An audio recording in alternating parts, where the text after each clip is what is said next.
When I was about 8, I lived in South London, and I used to like to go into the garden and watch what was going on. We had a railway line at the bottom of our garden, and I used to like to see the trains go by. I used to like to stand on a step that led to another flat upstairs, and I used to love apple pies. And on one occasion I can remember standing on the topmost step with my apple pie when my mother suddenly rushed out of the house and grabbed hold of me and pushed me down the air raid shelter, which was just outside our garden. I didn't know what was happening, but apparently it was a German plane and no warning had been sounded, and my mother somehow recognised the engine of the plane and grabbed hold of me and threw me down into the shelter.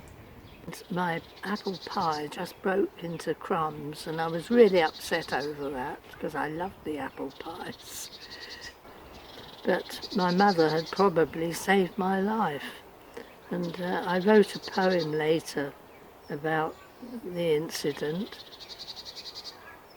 The Broken Apple Pie.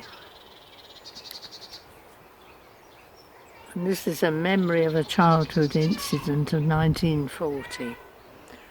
I stood upon the garden steps to watch the friendly trains go past our door. Beyond the line, the park was edged with trees, and each a shimmering mantle wore. I gazed about in childhood innocence, an apple pie clutched in my hand. For the topmost step was my lookout post and my favourite place to stand. Then all at once the peaceful air was rent. Along the line strange wings swooped by. A bird of prey, but worse than nature's kind, with rattling gunfire as its cry. And just as quick my mother ran to me, like some small bird who 'neath the foe endeavours to protect at any cost her fledgling from death's grim shadow.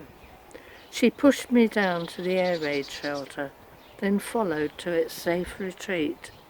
In the haste I tripped, and my pie fell down and broke to crumbs about my feet. My mind was closed to the sudden danger that gave no warning from the sky. My youthful thoughts dwelt on one thing only, the ruined mess of apple pie.